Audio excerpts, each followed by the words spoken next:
کہ رب کے ساتھ ایک ایسا رشتہ قائم کرنا کہ جس میں ہم ہمہ وقت اس کے ساتھ کلام بھی کریں، اس کے سامنے اپنا رونا بھی روئیں اور اسے مانگیں، اس کے بجائے کہ دنیا کے سامنے رونا روئیں تو بہتر ہے کہ ہم جا کے اس کے سامنے روئیں جو ایکچولی کچھ کر بھی سکتا ہے، وہ رب ہے۔ الحمدللہ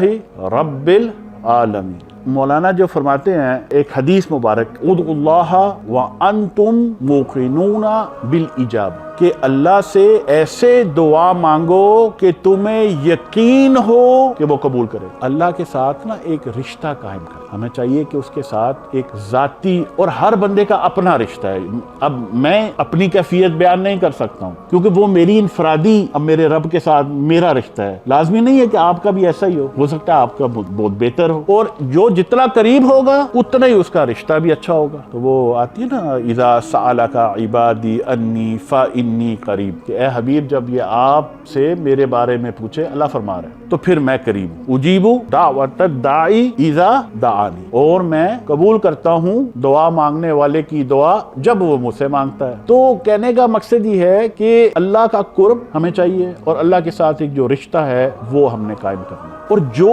گمان ہم اس کے بارے میں کریں گے ایسا ہی اسے پائیں گے۔ حدیث قدسی ہے، اللہ فرماتا ہے کہ میں اپنے بندے کے ہاں ایسا ہی ہوں جیسا وہ میرے بارے میں گمان کر رہا ہے۔